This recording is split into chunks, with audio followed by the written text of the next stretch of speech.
पुष्पोत्सव 2024 ला नाशिककरांचा मोठ्या प्रमाणावर प्रतिसाद। नाशिक महापालिकेकडून सालाबादाप्रमाणे यावर्षी देखील पुष्पोत्सव प्रदर्शनाचे आयोजन करण्यात आलं होतं। या पुष्पोत्सवाचे सिने अभिनेत्री केतकी माटेगावकर यांच्या हस्ते उद्घाटन करण्यात आले। यावेळी मनपा आयुक्त तथा प्रशासक डॉक्टर अशोक करंजकर, आमदार राहुल डिकले, आमदार सीमाताई हिरे, आमदार देवयानी फरांदे, मनपा अतिरिक्त आयुक्त प्रदीप चौधरी, अतिरिक्त आयुक्त स्मिता झगडे, उद्यान अधीक्षक विवेक भदाणे, इतर सर्व मनपा अधिकारी कर्मचारी उपस्थित होते। पहिल्याच दिवशी हजारो नाशिककरांनी पुष्पोत्सवातील विविध प्रजातींची फुले पाहण्यासाठी हजारांच्या संख्येने गर्दी केली होती।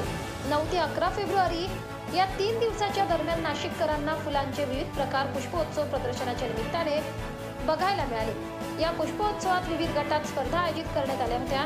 त्यासाठी 1797 प्रवेशिका प्राप्त झाल्या। त्याशिवाय पुष्पोत्सवात 42 नर्सरींचे स्टॉल आणि 20 फूड स्टॉल लावण्यात आले होते। महापालिका मुख्यालय आवारात पुष्पोत्सव प्रदर्शन झाले, तर प्रवेशद्वारावर फुलांची आकर्षक कमान उभारण्यात आली होती। प्रांगणात सेल्फी पॉइंट तर मिनिएचर लँडस्केपिंग तसेच महापालिका मुख्यालयाच्या 3ही मजल्यावर विविध प्रकारची गुलाब पुष्पे, मोसमी फुले, फळे, भाजीपाला, हार, बुके, पुष्परचना, बोन्साय, कॅक्टस, शोभिवंत कुंड्या ठेवण्यात आल्या होत्या।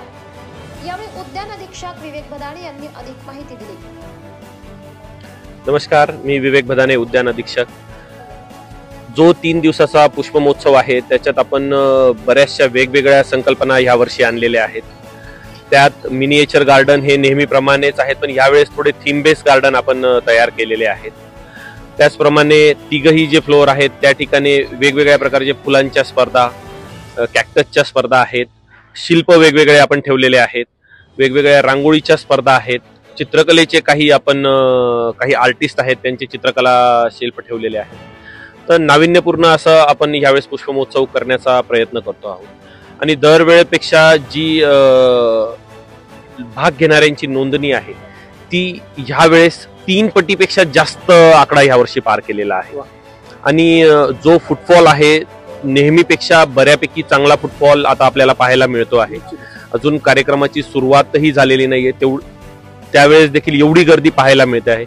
निश्चितच 3 दिवस नाशिककरांनी या कार्यक्रमाचा आनंद घ्यावा। नाशिककरांसाठी ही नाशिककर आणि महानगरपालिका यांची एकत्रित मिळून दिवाळीसारखाच हा सण असतो। 3 दिवस पूर्ण महानगरपालिका याच्यासाठी सजत असते। नाशिककरांची महानगरपालिका आहे, सो नाशिककरांनी या कार्यक्रमाचा आनंद घ्यावा हे मी आव्हान करतो। जे स्टॉल आहेत त्याच्यात बऱ्याचशा नवीन संकल्पनेच्या लोकांनी कुंड्या विक्रीसाठी आणलेल्या आहेत, रोपं विक्रीसाठी आणलेले आहेत।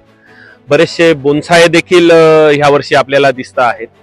आणि काही मॅड ट्रीज म्हणूया आपण की ज्या एकाच झाडाला 3 ते 4-5 प्रकारचे वेगवेगळ्या रंगातले फुलं वगैरे देखील आहेत, ते प्रमुख आकर्षण आहे।